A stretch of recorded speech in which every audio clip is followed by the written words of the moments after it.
안녕하십니까. 2020년 11월 17일 최병무 이펙트 시작하겠습니다.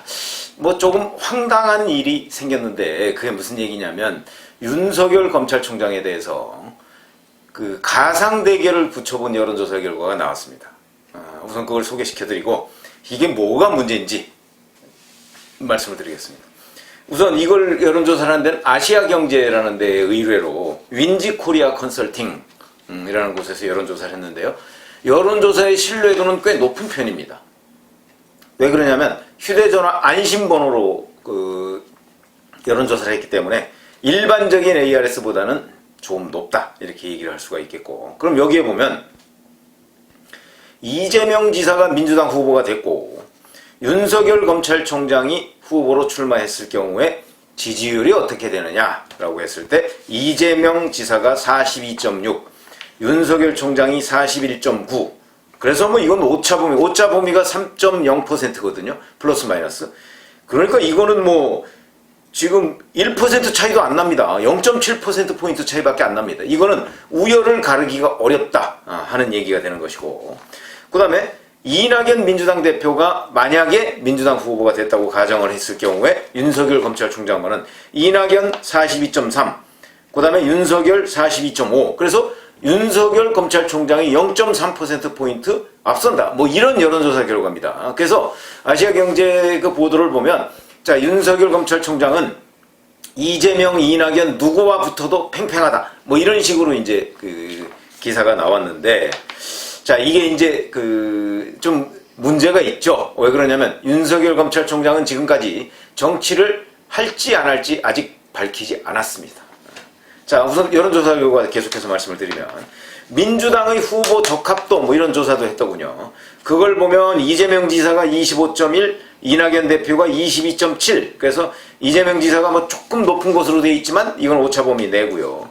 그 다음에 이제 뚝 떨어져서 정세균 국무총리가 5.9, 추미애 법무부 장관이 3.6, 임종석 전 대통령 비서실장이 1.7, 이광재 민주당 의원이 1.1 이런 식으로 나왔고요. 그러면 야권, 범야권이라고 흔히 얘기하죠. 범야권 후보 적합도 그걸 조사했더니 윤석열 총장이 25.5, 압도적이죠. 그 다음이 유승민 전 의원 11.0, 그 다음에 홍준표 의원 10.8, 안철수 국민의당 대표 7.6, 오세훈 전 서울시장 6.1, 김종인 비대위원장까지 있습니다. 2.5 이런 식으로 되어 있고요. 정당 지지율을 보면 민주당이 34.9, 국민의힘이 24.9, 10%포인트 차이가 납니다. 국민의당이 7.3, 그 다음에 열린민주당이 6.1, 정의당이 5.3 이런 식으로 되어 있고요.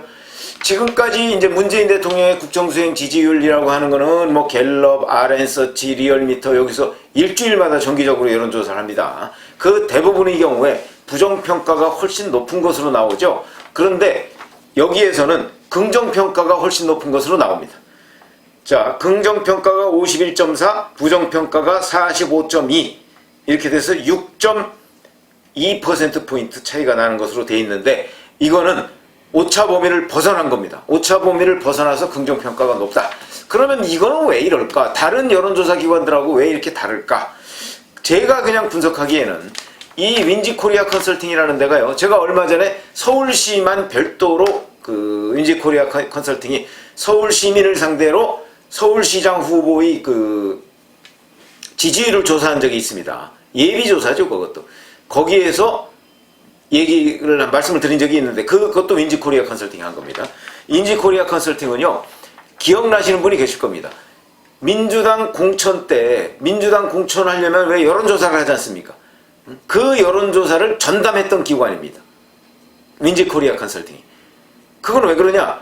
민주당 공천 심사할 때 그 전략기획위원장, 민주당 공천위원회의 전략기획위원장이 이근형 전략기획위원장이 있는데 이 윈지코리아 컨설팅이 이근형 전략기획위원장이 실소유주고 얼마 전까지 그 사람이 이 윈지코리아 컨설팅을 실질적으로 다 운영했고 지금은 이제 대표가 다른 사람이긴 합니다만은 실소유주가 이근형 전략기획위원장이다. 총선 당시에 이렇게 돼 있기 때문에 이 윈지코리아 컨설팅이 여론조사를 하면요, 아마 상당수의 그 응답자들이 아마도 아, 이거는 여권 관련한 여론조사일 것이다 라고 판단을 하는 사람이 좀 있지 않겠는가.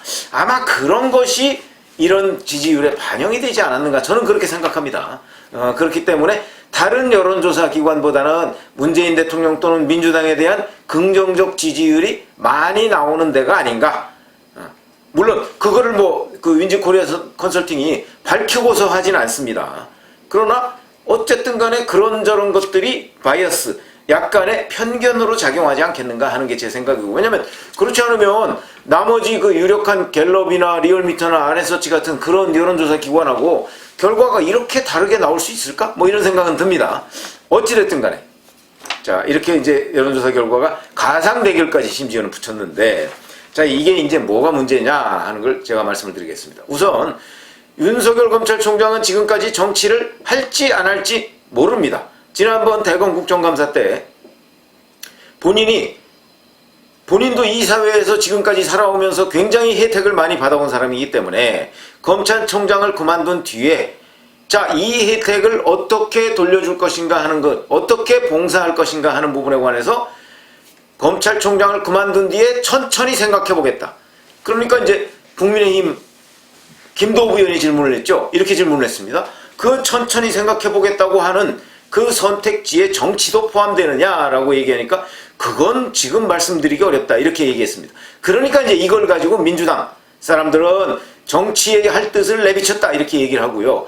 중립적으로 본다면 그거는 나중에 내년 7월 24일 날 퇴임하니까 퇴임한 이후에 그때부터 천천히 생각해 보겠다고 그랬으니까 언제 생각해 볼지 모르죠. 천천히라고 그랬으니까.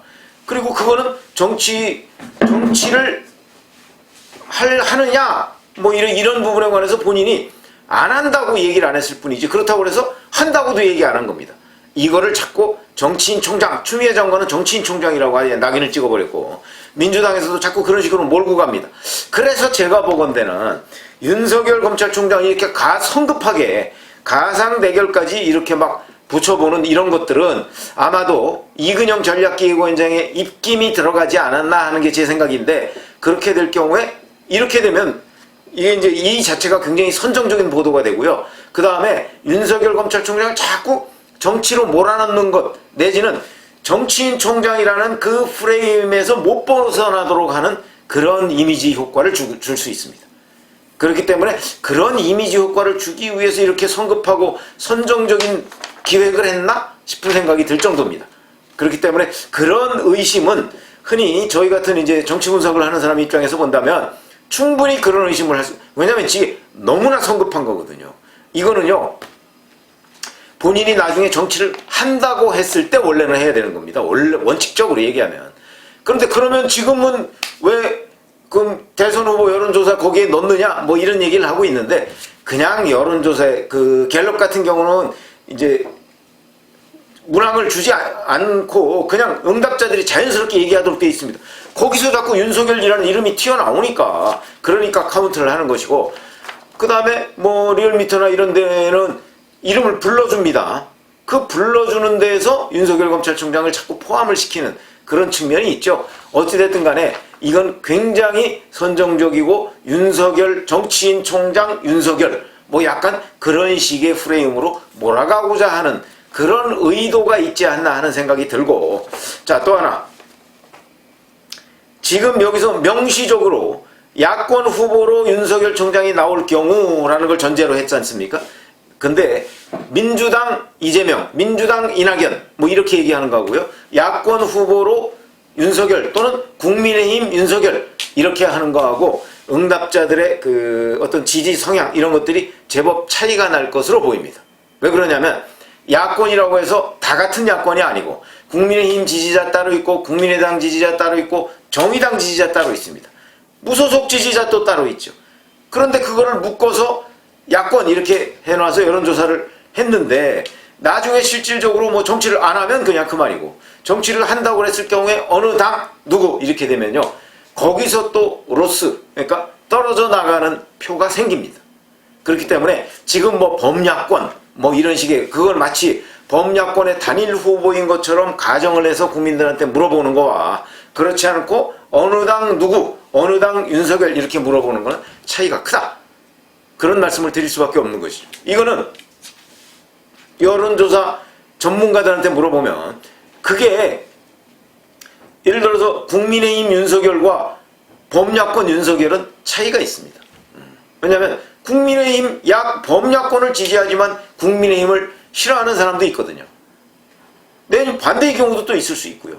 그렇기 때문에 질문의 이 카테고리라고 하죠. 흔히 이 범주를 어느 것으로 설정하느냐에 따라서 상당한 정도의 적어도 몇 %포인트 정도는 차이가 왔다 갔다 할 수가 있다. 그렇기 때문에 지금 이제 이걸 제가 성급하다 이렇게 말씀을 드릴 수가 있는 것이고, 그 다음에 여기에 보면 이제 아까 말씀드렸지 문재인 대통령 지지율이 다른 여론조사 기관들과 너무나 차이가 있고, 그 다음에 정당 지지율도 10%포인트 차이가 나는 걸로 돼 있는데 뭐 이거는 그렇게 많은 차이가 나는 것으로 보이진 않습니다. 한국갤럽 같은 경우에도 그 민주당과 국민의힘 지지율은 뭐 10%포인트 이상 차이가 나는 것으로 돼 있기 때문에 이거는 큰 문제는 아니고, 다만 여튼 뭐 그 범야권 지지자 중에서는 윤석열 검찰총장이 훨씬 월등하게 앞서 있다. 뭐 이런 트렌드, 일종의 경향성은 틀림없는 것으로 보인다. 그리고 지금 범야권이라고 이제 우리가 흔히 얘기하지만 윤석열 검찰총장이 예를 들어서 정말 정치를 한다고 했을 경우에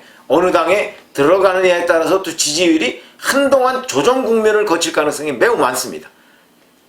정치를 안 한다고 한다면 그때부터 이제 국민의힘은 자기들 자력으로 뭔가 그 후보감을 찾아야 되는 것이고요. 만약에 정치를 한다고 할 경우에는 이제 어느 당으로 하냐 아니면 제3지대에 가서 하느냐 이거에 따라서 또 윤석열 검찰총장의 지지율이 굉장한 조정 국면을 거칠 것이기 때문에 지금 이런 식의 양자대결이라고 하는 것이 어찌 보면 무의미할 수도 있겠다. 다만 그냥 흥미롭다는 정도로는 충분히 관심을 끌만하다. 그래서 제가 윈지코리아 컨설팅의 이 가상대결, 대선 가상대결 여론조사 결과를 말씀을 드렸고 그 문제점에 대해서도 지적을 했습니다. 감사합니다.